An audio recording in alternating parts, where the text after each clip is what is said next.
করতে গিয়ে দিনের দাওয়াত পৌঁছাতে গিয়ে আল্লাহকে আঁকড়ে ধরলে দুনিয়াতে অনেক মুসিবত আসতে পারে। তো এর অবস্থাতেও তোমরা আল্লাহকে ছাড়বে না। আল্লাহ তোমাদের শ্রেষ্ঠ অভিভাবক, আল্লাহ তোমাদের অভিভাবক, উত্তম অভিভাবক। সুতরাং সাহায্য তার থেকেই আসবে। তার মুখাপেক্ষি হয়ে তার উপরই ভরসা করো। এই কথা আল্লাহ তাআলা এই সূরার আগের সূরাতে শেষের আয়াতগুলোতে এই কথাগুলোই বলেছেন। এবং আল্লাহ যে বললেন ভালো কাজ করো সফল হবে, সেই সফলতার কথাগুলো আজকের সূরাতুল মুমিনুন থেকে আল্লাহ তাআলা এর বিবরণ দিচ্ছেন। তো সূরাতুল মুমিনুন মক্কাতে অবতীর্ণ সূরা। এই সূরাতে 118 অথবা 119টি আয়াত রয়েছে। 6 রুকু বিশিষ্ট এই সূরা কোরআনে কারীমের 23তম সূরা সূরাতুল মুমিনুন। মুমিনুন নাম করার কারণ হলো যেহেতু আল্লাহ তাআলা ঈমানদার ব্যক্তিদের গুণাবলীর কথা উল্লেখ করেছেন, ঈমানদারদের ঈমানের কথা উল্লেখ করেছেন, তাই এই সূরার নামকরণ হয়েছে মুমিনুন নামে, ঈমানদারদের সূরা নামে। এই সূরার পরিচিতি হলো যে আল্লাহ রাব্বুল আলামিন হযরত ওমর রাদিয়াল্লাহু আনহু বলেন, মুসনাদে আহমদের হাদিস, আর ওমর ইবনে খাত্তাব রাদিয়াল্লাহু আনহু বলেন, যখন লাম্মা নাযালা আলাইহি আল ওয়াহয়ু, যখন নবী সাল্লাল্লাহু আলাইহি ওয়াসাল্লামের কাছে ওহী আসতো, তো আমরা বুঝতে পারতাম যে ওহী আসতো। ওহী আসার বিভিন্ন পদ্ধতি ছিল। একটা পদ্ধতি উনি বর্ণনা করেছেন 4-5টি পদ্ধতির মধ্যে, যে ইউসমাউ ইনদাহু, তার কাছে ওহী আসলে তার কানের সামনে, তার সামনে গেলে একটা মৌমাছির যে ভনভন আওয়াজ, এরকম আওয়াজের মতো শোনা যেত। যে যখন তার কাছে ওহী আসতো, মৌমাছি আওয়াজ করে না, ভনভন আওয়াজ করে, এই ধরনের আওয়াজের মতো হতো। কাদাউরি নাহাল, যে মৌমাছির ভনভন আওয়াজের মতো এমনটা শোনা যেত। ফাবাকাসনা ইনদাহু, তখন আমরা আল্লাহ রাসূলের সাথে বসে থাকতাম, অবস্থান করতাম। যখন এই ওহী আসা বন্ধ হয়ে যেত, আওয়াজটাও বন্ধ হয়ে যেত। তো এমনই একদিন এরকম ওহী আসলো, আমরা বসে রইলাম। নবী সাল্লাল্লাহু আলাইহি ওয়াসাল্লাম বললেন যে নাযালাত 10 আয়াত, এমন 10টি আয়াত নাযিল হয়েছে। মান আকামাহুন্না দাখালাল জান্নাহ, যে 10টি আয়াতকে নিজের ভিতরে ধারণ করবে এবং সেই 10টি আয়াতের যে শিক্ষা এবং বৈশিষ্ট্য, যে সেগুলোকে নিজের ভিতরে ধারণ করবে, সে জান্নাতে প্রবেশ করবে। এরপর নবী করিম সাল্লাল্লাহু আলাইহি ওয়াসাল্লাম হাত তুলে দোয়া করলেন যে আল্লাহুম্মা আকরিমনা ওয়া লা তুহিন্না, হে আল্লাহ আমাদেরকে সম্মানিত করুন, অপদস্থ করবেন না। আল্লাহুম্মা জিদনা ওয়া লা তানকুসনা, হে আল্লাহ আমাদেরকে বাড়িয়ে দিন, কমিয়ে দিয়েন না। এরপরে ওয়া আতিনা ওয়া লা তাহরিমনা, হে আল্লাহ আমাদেরকে দান করুন, বঞ্চিত করবেন না। এরপরে নবীজি বললেন ওয়া আসিরনা ওয়া লা তুসির আলাইনা, আমরা যেন বিজয়ী হই, আমাদের উপর কেউ যেন বিজয়ী না হয়, আমরা যেন পরাজিত না হই, বিজয়ী হই হকের উপর থেকে। ও আরদিনা ওয়া লা তুহিব্না, আল্লাহ আপনি আমাদের প্রতি খুশি হয়ে যান আর আমাদেরকে আপনার প্রতি খুশি করে দিন। এই দোয়ার পরে নবী সাল্লাল্লাহু আলাইহি ওয়াসাল্লাম এই সূরাতুল মুমিনুন এই 10টি আয়াত নবীজি সাল্লাল্লাহু আলাইহি ওয়াসাল্লাম এই পর্যন্ত হুম ফিহা খালিদুন পর্যন্ত তিলাওয়াত করলেন। উলাইকা হুমুল ওয়ারিসুন পর্যন্ত নবীজি 10টি আয়াত তিলাওয়াত করেছেন। হযরত ওমর রাদিয়াল্লাহু আনহু বলেন যে এই সূরাতে আল্লাহ তাআলা ঈমানদারদের বৈশিষ্ট্য কেমন হওয়া চাই, ঈমানদার ব্যক্তি কেমন হবে, তার একটা বর্ণনা আল্লাহ তাআলা এই সূরার মধ্যে দিয়েছেন। এক হাদিসে এসেছে রাসূল কারীম সাল্লাল্লাহু আলাইহি ওয়াসাল্লাম সাহাবী আম্মা জান আয়েশা সিদ্দিকা রাদিয়াল্লাহু আনহাকে বললেন, কাইফা কানা খুলুকু রাসূলিল্লাহি সাল্লাল্লাহু আলাইহি ওয়াসাল্লাম, নবীজির আখলাক কেমন ছিল একটু বলুন তো, আপনার স্বামী তো দেখেছেন আপনি 24 ঘন্টা। কাইফা কানা খুলুকু রাসূলিল্লাহ, নবীজির আখলাক কেমন ছিল?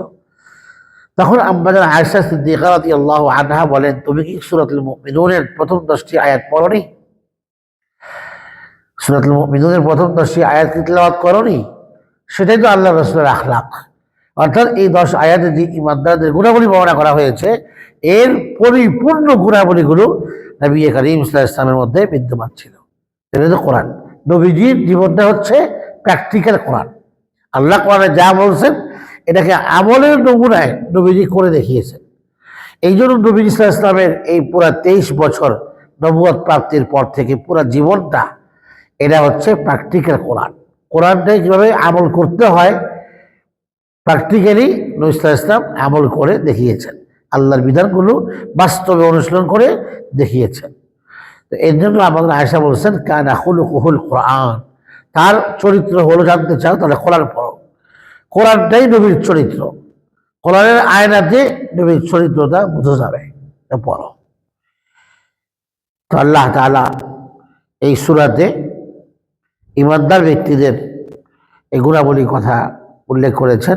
এই গুণাবলীগুলো আমাদের অর্জন করা উচিত, কর্তব্য। এটা অর্জন করতে পারলে নিশ্চিত সাফল্য আমাদের জন্য, নিশ্চিত সাফল্য। যে পিছনে আয়াত আল্লাহ বলেছেন তোমরা ভালো কাজ করলে সফল হবে, এখন আসলে ভালো কাজ কি শুনো, এগুলো হচ্ছে ভালো কাজ, এগুলো করো তাহলে অবশ্যই তোমরা সফল হবে, অবশ্যই সফল হবে। তো আল্লাহ তাআলা প্রথমেই শুরু করলেন ইমানদারদের সফলতার কথা দিয়ে। ক্বাদ আফলাহাল মুমিনুন, নিশ্চিত সফল হয়েছে মুমিনগণ, ইমানদারগণ। তো এখানে আসলো নিশ্চিত সাফল্য, এমন এক সাফল্য এরপরে তার জীবনে আর কোনো গ্লানি নেই, এমন সাফল্য যার পরে আর কোনো ব্যর্থতা নেই।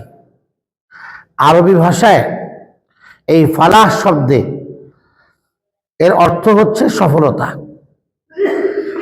আরবি ভাষায় সফলতার সর্বোচ্চ স্তর বোঝায় এই ফালাহ শব্দ দিয়ে। ফালাহ শব্দের বাইরে সফলতার আর সর্বোচ্চ কোনো স্তর নেই। এই শব্দটাই সফলতার সর্বোচ্চ স্তরকে বোঝায়, ফালাহ শব্দ।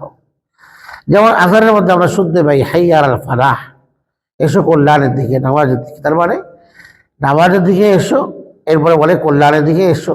বুঝাই কথা যে নামাজটাই কল্যাণ লাভের মাধ্যম, নামাজে আসলেই কল্যাণ পাবে। কারণ যখন নামাজ আজান হয় তো আল্লাহ তাআলা সারা পৃথিবীতে যত রহমত দেন, সব রহমতগুলোকে এই পাইপগুলোকে মসজিদে ওই করে দেন। সমস্ত রহমত মসজিদে থাকে, মসজিদে বিতরণ হতে থাকে। নামাজের সময় রহমত মসজিদে আসলে পাওয়া যাবে, নামাজের সময় আল্লাহর রহমত বিতরণ হয় মসজিদে। তো সেজন্য আজানের মধ্যে মুয়াজ্জিন সাহেব বলে হাইয়া আলাল ফালাহ, সফল হতে চাও, রহমত পেতে চাও, তাহলে বাহিরে কেন, আসো মসজিদে, নামাজে আসো, সফল হবে। হাইয়া আলাল ফালাহ, এর চেয়ে আর কোনো বড় সফলতা বলতে কিছু নাই। কোরআনে কারিমে সূরা বাকারাতে আল্লাহ বলেছেন উলাইকা আলা হুদাম মির রাব্বিহিম ওয়া উলাইকা হুমুল মুফলিহুন। মুফলিহুন মানে সফল, সফল কাম, তারাই সফল কাম, তারা হেদায়েতের উপর আছে। কারা? যারা আল্লাহকে না দেখে বিশ্বাস করে, ঈমান বিল গায়ব, যারা কোরআনে কারিমকে আল্লাহর কিতাব বলে বিশ্বাস করে, আগের কিতাবগুলোকে আল্লাহর বলে বিশ্বাস করে, আল্লাহ দেওয়া সম্পদ থেকে আল্লাহ রাস্তায় ব্যয় করে, আখিরাতের ব্যাপারে পরিপূর্ণ বিশ্বাস রাখে, পুনর্জীবনের ব্যাপারে, শাস্তি পুরস্কারের ব্যাপারে, জান্নাত জাহান্নামের ব্যাপারে। এই 5 গুণ যাদের ভেতরে আসে তারা সঠিক পথ প্রাপ্ত, তারা হেদায়েতের উপর, তারা সফল কাম। এইভাবে আল্লাহ কোরআনে কারিমে বিভিন্ন জায়গাতে এই সফল কামদের কথা ব্যক্ত করেছেন। কোথাও বলেছেন ওয়ামাইয়ুকা শুহা নাফসিহি, যে ব্যক্তি মনের কার্পণ্য থেকে বেঁচে গেল। মনের কার্পণ্যতা আছে না, যে কার্পণ্যতার কারণে মানুষ আল্লাহর রাস্তায় ব্যয় করতে পারে না সম্পদ। কৃপণ লোক, কৃপণতার কারণে সে আল্লাহর রাস্তায় সম্পদ ব্যয় করতে পারে না। লোভী হওয়ার কারণে আল্লাহর রাস্তায় সম্পদ ব্যয় করতে পারে না, বরং আল্লাহর রাস্তার ফরজ দানটুকু সে আদায় করে না, করলেও কোনোরকম করে। এটা হচ্ছে তার লোভী হওয়ার কারণে। মানুষ যখন লোভী হয় তখন কৃপণ হয়, মানুষ যখন কৃপণ হয় তখন লোভী হয়। লোভ এবং কৃপণতা এই দুটা একটা আরেকটার জন্য জরুরি। মানুষ কৃপণ কখন হয়? যখন সে লোভী হয়, এই জন্য সে খরচ করতে চায়, কারণ তার লোভ, এই খরচ করলে কমে যাবে। মানুষ কখন লোভী হয়? যখন কৃপণ হয়। মানুষ যখন কৃপণ হয় তখন লোভী হয়। একটা আরেকটার পরিপূরক, একটা আরেকটা ছাড়া হয়ই না। এই জন্য লোভ নিকৃষ্ট মন্দ গুণ, আর কার্পণ্যতা, কৃপণতা, বখিলিগিরি করা এটাও মন্দ কাজ, মন্দ বৈশিষ্ট্য। এগুলো মানুষকে, জীবনকে তিরস্কৃত করে, এটা মানুষকে নিন্দিত করে। মানুষ নন্দিত হওয়ার পরিবর্তে নিন্দিত হয়। ভালো আখলাক, ভালো বৈশিষ্ট্য দ্বারা মানুষ নন্দিত হয়। দেখুন আর মন্দ স্বভাব গ্রহণ করার দ্বারা মানুষ নন্দিত হওয়ার পরিবর্তে নিন্দিত হয়, মানে তিরস্কৃত হয়। মানুষ তার সমালোচনা করে, মানুষ তাকে মন্দ চর্চা করে, মানুষ তাকে পছন্দ করে না, মানুষ তাকে ঘৃণা করে নিন্দিত হওয়ার কারণে। তো আল্লাহ তাআলা কোরআনে কারীমে এদেরকে বলেছেন এরা সফল, যারা লোভ থেকে বেঁচে গেল, নির্লোভ যারা, এক কথা যারা নির্বাহ, দুনিয়ার প্রতি কোনো আকর্ষণ নাই, চাহিদা আছে, চাহিদা থাকবি, দুনিয়াতে চলতে গেলে দুনিয়ার জরুরত লাগবে, চাহিদা আছে, আকর্ষণ নাই। চাহিদা থাকা দুনিয়া পাওয়ার এটা নিন্দনীয় নয়, কিন্তু আকর্ষণ থাকা দুনিয়ার প্রতি, এরপরে আকর্ষণ আর আসক্তি এটা নিষেধ। দুনিয়ার প্রতি আসক্তি ইমানদারের অন্তরে থাকা যাবে না, আকর্ষণ থাকা যাবে না। যদিও এগুলো আকর্ষিত, যুয়িনা লিন-নাসি হুব্বুশ শাহাওয়াত, আল্লাহ বলেছেন আমি এগুলোকে আকর্ষিত করে দিয়েছি মানুষের জন্য। শাহাওয়াতের ভালোবাসা, মনচাহি জীবনের ভালোবাসা, কুপ্রবৃত্তির চাহিদাকে এটাকে বাস্তবায়ন করা, আমি এটাকে খুব সুন্দর করে সাজিয়ে দিয়েছি।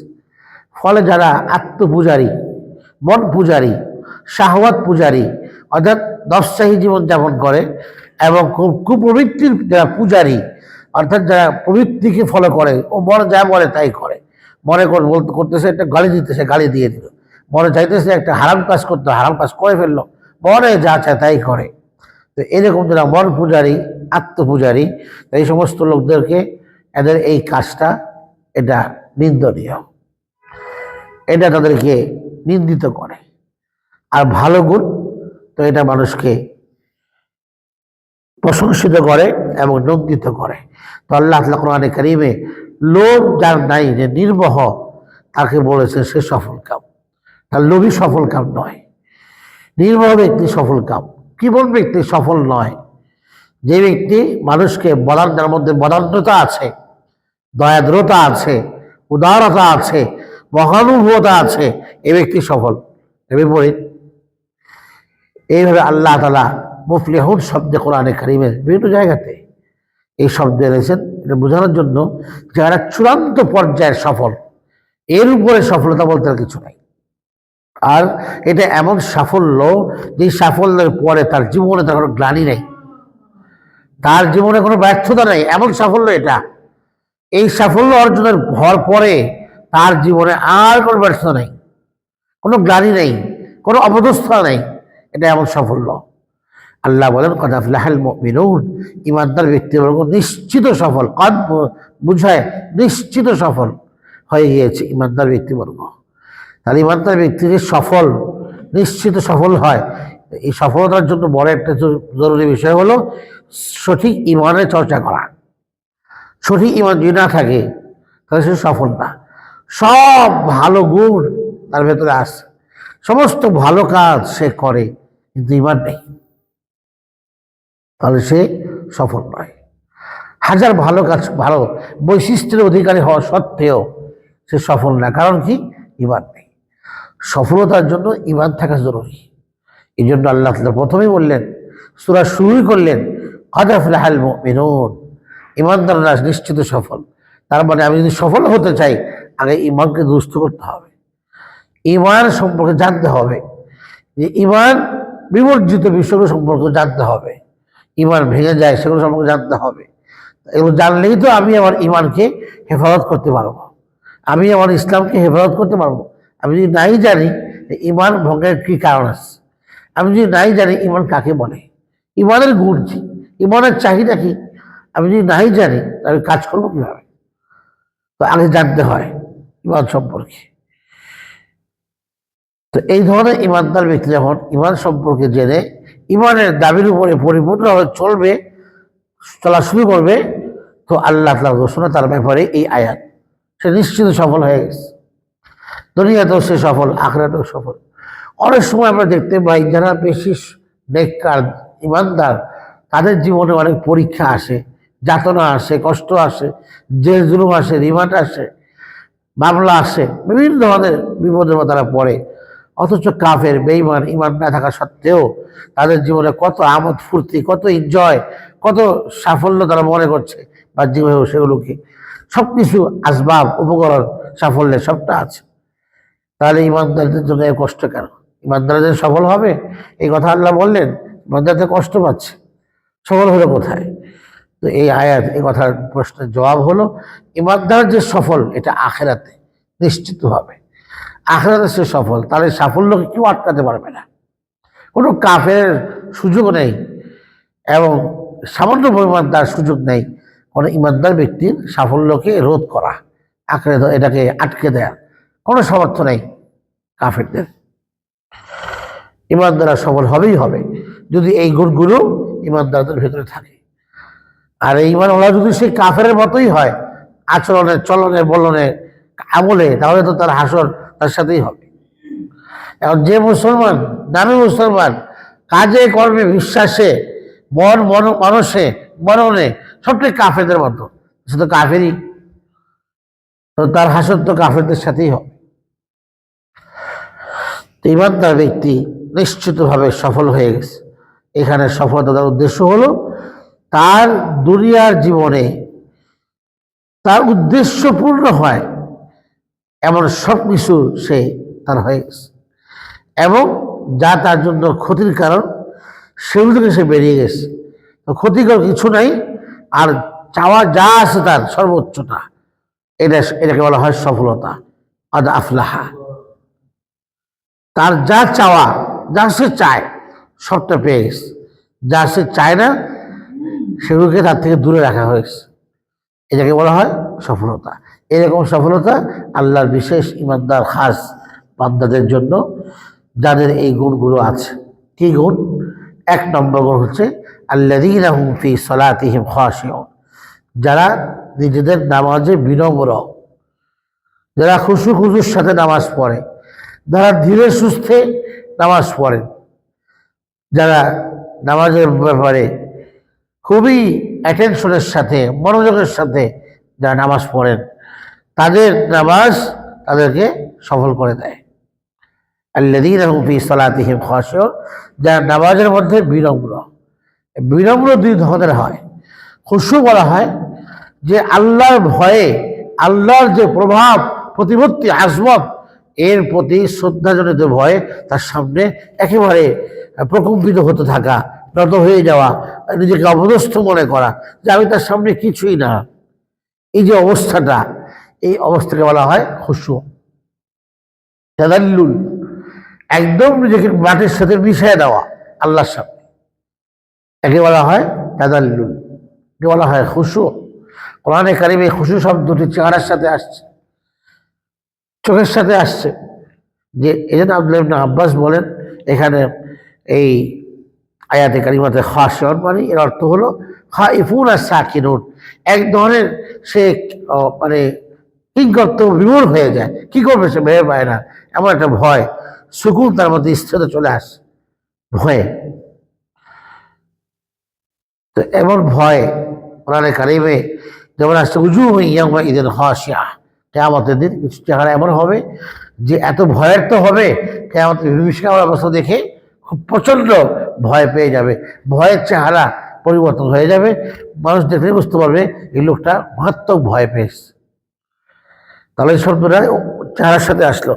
এরপরে আসতেছে শব্দটা যে চেহারার সাথে আসে, এরপরে চোখের সাথে আসে, খুশা আন আবসারুহুম, কোরআন শরীফে আসছে খুশা আন আবসারুহুম, যে তাদের চোখগুলো পর্যন্ত ভয়ে প্রকম্পিত থাকবে, ভয় এগুলো একদম উন্নত হয়ে একদম অপরাধীর মতো হয়ে যাবে। তো কোরআনে কারিমে এগুলোর কথা আসছে। ওয়াখাশাআতিল আসওয়াত, আওয়াজের সাথে শব্দ আসছে, যে কিয়ামতের ময়দানে শুনশান নীরবতা, কোনো ধরনের আওয়াজ নাই। ওয়াখাশাআতিল আসওয়াত।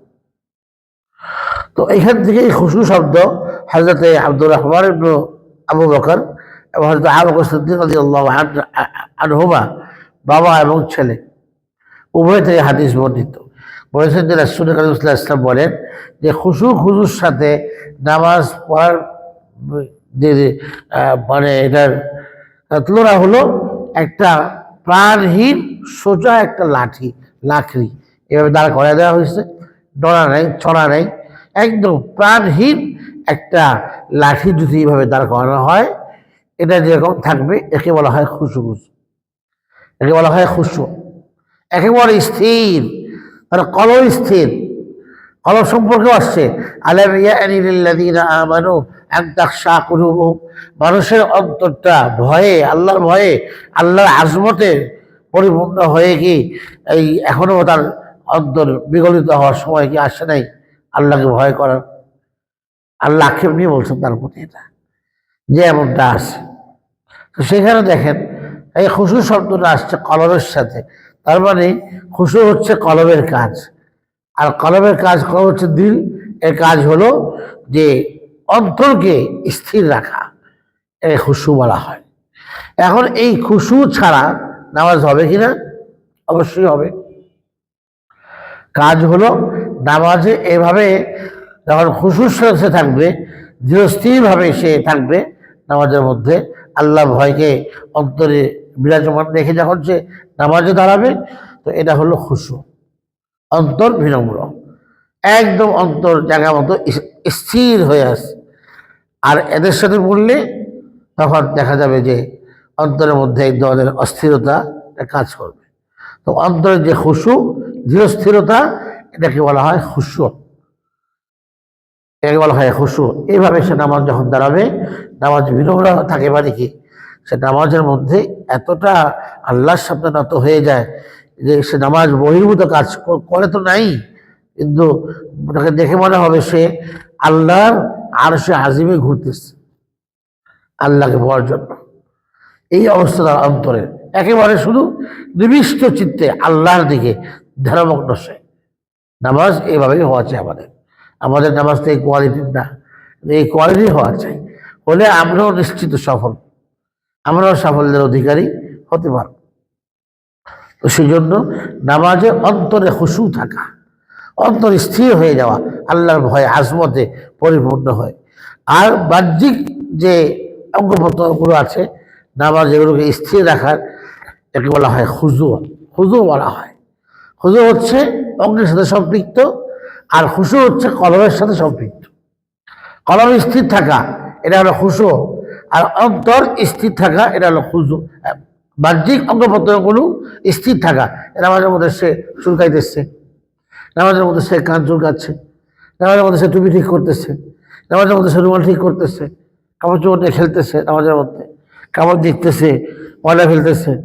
নামাজের মধ্যে যে অনেক মানুষ এই ধরনের কিছু কাজ করে, গর্হিত কাজ করে, এই কাজগুলো হচ্ছে এই খুশুবিহীন কাজ। এটার দ্বারা না হলে সব কমে যাবে, নামাজ নষ্ট হবে না। তা খুশু খুজু নামাজ সহি হওয়ার জন্য জরুরি কিনা? না, খুশু খুজু নামাজ সহি হওয়ার জন্য জরুরি নয়, তবে নামাজ কবুল হওয়ার জন্য জরুরি। নামাজ আল্লাহর কাছে কবুল হওয়ার জন্য খুশু খুজু এটা জরুরি, আল্লাহর কাছে কবুল হওয়ার জন্য। হযরতে হাসান বসরি রহমতুল্লাহ, হযরতে শেখুল হিন্দ মাহমুদ হাসান দাওয়াতি রহমতুল্লাহ বলেন, আমার কাছে মনে হয় যে যার অন্তরে খুশু থাকবে, নামাজে খুশু থাকবে, অন্তর স্থির আল্লাহমুখী, মনে হচ্ছে সে যেন তার উদ্দেশিত বস্তু পেয়ে গেছে, তার কাঙ্ক্ষিত বস্তু সে পেয়ে গেছে। এটা কেমন? হযরত আবু বকর সিদ্দিক বলেন যে একটা লাকড়ি, বললাম লাকড়ি, প্রাণহীন লাকড়ি, যে এইভাবে দাঁড়িয়ে থাকে, একদম স্থিরভাবে দাঁড়িয়ে থাকে, তো সে এইভাবে নামাজ পড়ে। এটা হলো খুশুওয়ালা নামাজ, অন্তর দাঁড়ায়, অন্তর এদিক সেদিক নাই। আমরা তো নামাজ দেখি, আমাদের অন্তর হিসাবের দিকে যায়, ওদিকে যায়, ঘরের দিকে যায়, নানা দিকে ছুটতে থাকে। তো নিশ্চিত সফল ইমানদার ব্যক্তিদের নামাজে অন্তর এক ও ধ্যানমগ্ন হয়ে আসে নামাজ। এটা হলো কলবের খুশু, কলব স্থির হয়ে গেছে, এখানে কলব স্থির হয়ে গেছে। আর খুশু বলা হয় এই কলবে খুশুর অনুগামী হয়ে তার পেছনে পেছনে আসা। তো একটা সম্পর্ক শরীরের সাথে, আর একটা সম্পর্ক তার কলবের সাথে। যেটা সম্পর্ক কলবের সাথে ওটাকে বলা হয় খুশু, আর যেটা সম্পর্ক বাহ্যিক অঙ্গ প্রত্যঙ্গের সাথে ওটাকে বলা হয় খুজু। তো খুশু এবং খুশু নিয়ে নামাজ পড়লে ইনশাআল্লাহ সে নিশ্চিত এই ইমানদার ব্যক্তি সফল হবে। এই জন্য খুশু খুজু নামাজ যদিও ওইটা সহি হওয়ার জন্য জরুরি নয়, নামাজ আল্লাহর কাছে উত্তম রূপে কবুল হওয়ার জন্য এটা জরুরি। তো এখন যে নামাজ দাঁড়ানোর পরে লক্ষ কোটিবার নামাজ থেকে মন সরে যায়, তাতে অসুবিধা নেই নামাজের, বরং দায়িত্ব হলো ফিরিয়ে আনা, দায়িত্ব হলো ফিরিয়ে আনা মনকে নামাজের মধ্যে।